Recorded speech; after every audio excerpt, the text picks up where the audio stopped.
Welcome to episode 3 of Warhammer Age of Sigmar Mortal Realms, your free video guide to your Mortal Realms subscription. I'm Esme. And I'm James. And we're here to guide you through the 3rd issue of your magazine.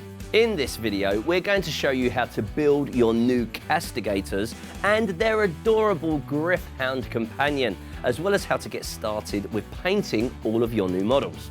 We'll also be putting the Castigators through their paces in a game scenario. But first, let's take a look at all of the new lore you'll discover about the Mortal Realms in issue 3. There's plenty of it. Yes, my Nighthaunts get some attention with an in-depth look at processions, the fighting forces of the spectral hordes. There's also some information about Lady Olinda, the leader of this ghostly army. And you'll find out much more about the Mortarch of Grief later in your Mortal Realms collection. There's also a closer look at Stormhost, the armies of the Stormcast Eternals. You could think of them as the equivalent of the Nighthaunt processions.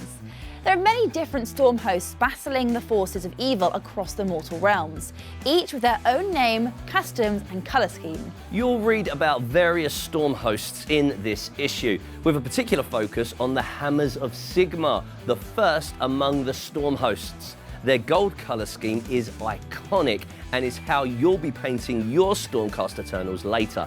Finally, in this issue you'll learn more about the newest unit in your collection, the Castigators. These ranged warriors fire explosive bolts that harness the power of Stardrakes, mighty beasts of the Celestial Realm. These magical shots scourge their enemies of lightning and banish spectral foes back to the realm of death, so they're perfect for battling the Nighthaunts. I bet you'll want to get your Castigators ready for battle then. Absolutely. Let's start by building them.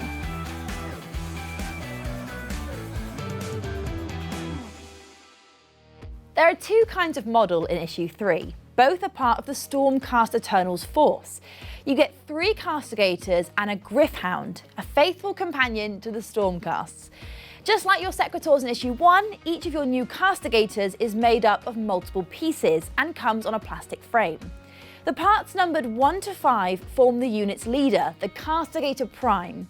You'll build a second Castigator from parts 6 to 10, and a third is made up of parts 11 to 15. The final 4 parts, 16 to 19, will make your Gryph-hound. Just like your Sequitors from issue 1, each of these models comes with a sculpted base on the sprue. These are highly detailed and make the finished models look really cool. You'll build your Castigators and Gryph-hound in the same way as the other models you've assembled so far. Start by taking your clippers, remembering to hold them safely, and cut parts 1 to 5 off the sprue, removing the components with the flat side of the blades closest to the piece you're removing. For the Castigator Prime, start by pushing the head into place on the piece that makes the model's back. That's part 2. Then gently line up the front, part 3, and push them together, like so. Remember that you can also consult the assembly guide in your magazine if you're not sure how the pieces go together. Next, get part 4, the right arm, and push it into place. That's your Castigator Prime ready. Normally, we'd put the model onto its base at this point, but you'll be painting it soon, and that will be easier if you keep the bases separate for now. With our Castigator Prime complete, just follow the instructions in your magazine for the other 2 Castigators.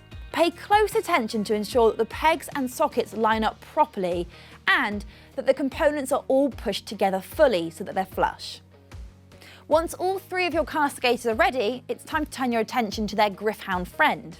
This is built in a similar way. Fit the head into place on one half of the body and press the 2 halves together. Congratulations, you have your very own Gryph-hound ready to chase down Sigmar's enemies. This unit of Castigators and their companion are almost ready to take to the battlefield and unleash their Thunderhead Greatbows into the Nighthaunt hordes. But first, let's get some paint on them.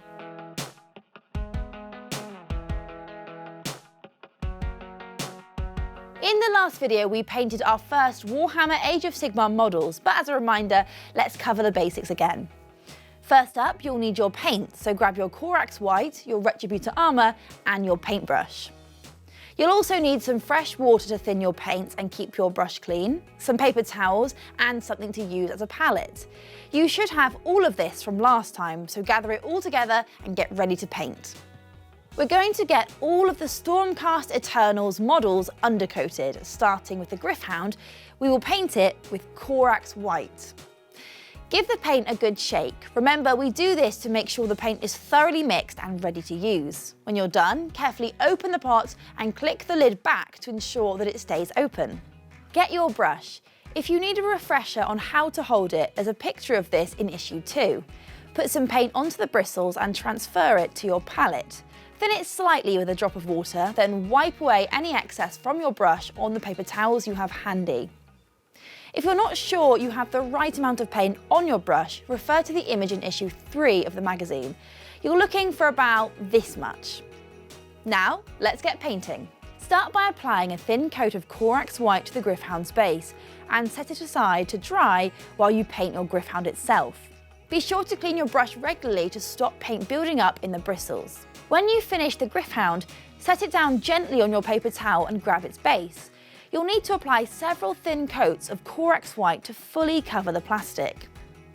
Alternate between painting the base and the Gryph-hound, making sure that the previous coat has completely dried before going on to the next one.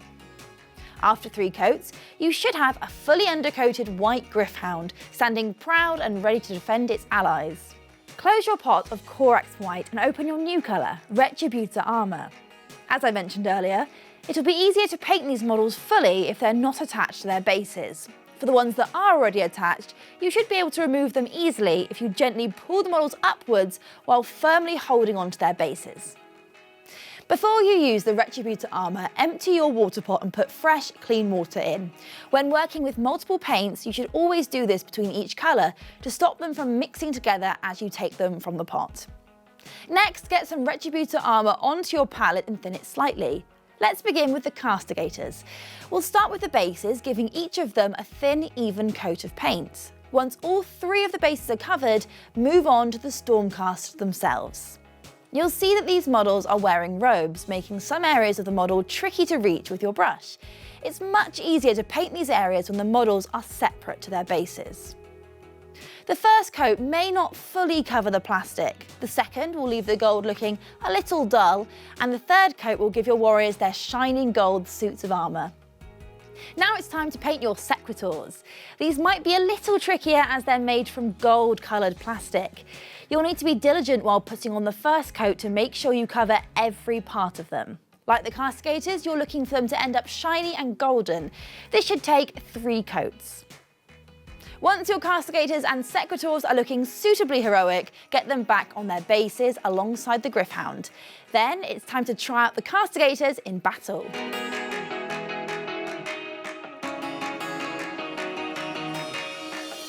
Last time, the bold Sequitors were ambushed in an ancient shrine by a band of Myamon Banshees. Fortunately, help is at hand.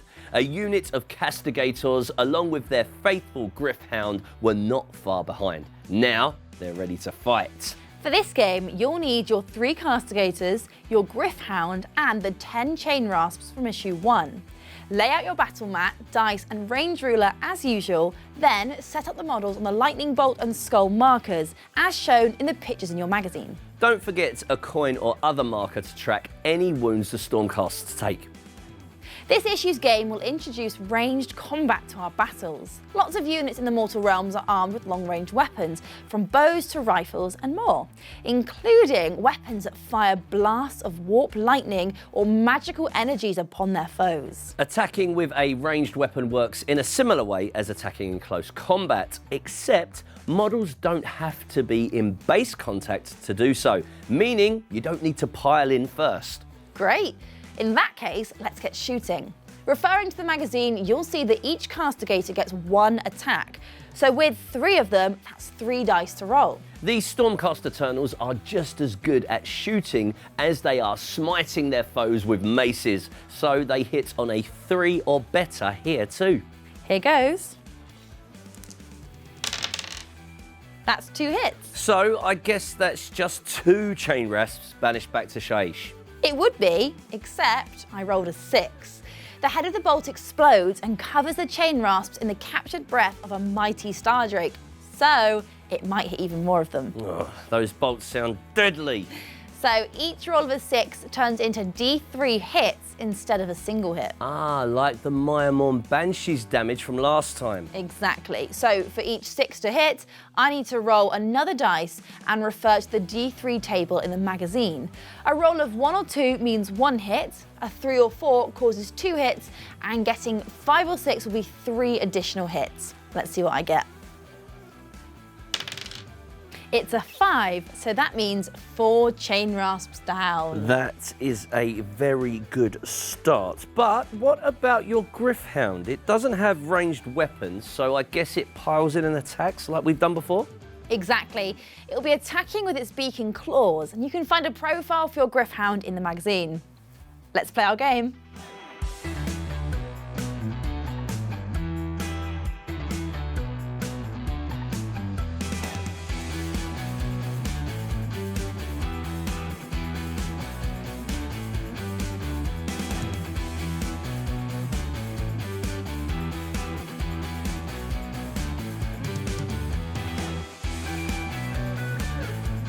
Those castigators are great. I can't wait to use them again. If you want to try them another time, why not replay the game or swap out the chain rasps for Myamon Banshees and see how the castigators get on against them. I think we're going to do just that. Sounds like fun to me.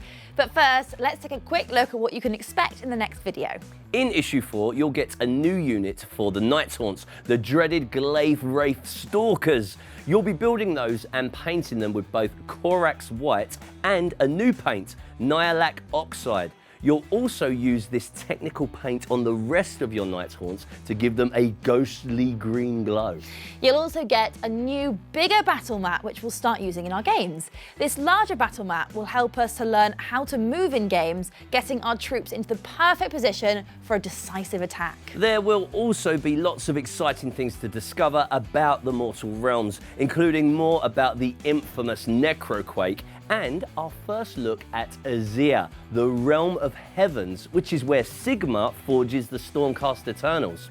If you've not yet subscribed to Warhammer Age of Sigmar Mortal Realms, remember that you can do so on the website. In addition to getting 4 issues delivered each month, you'll also get free gifts that will help you to build and paint your models. We'll see you next time, and until then, enjoy your games.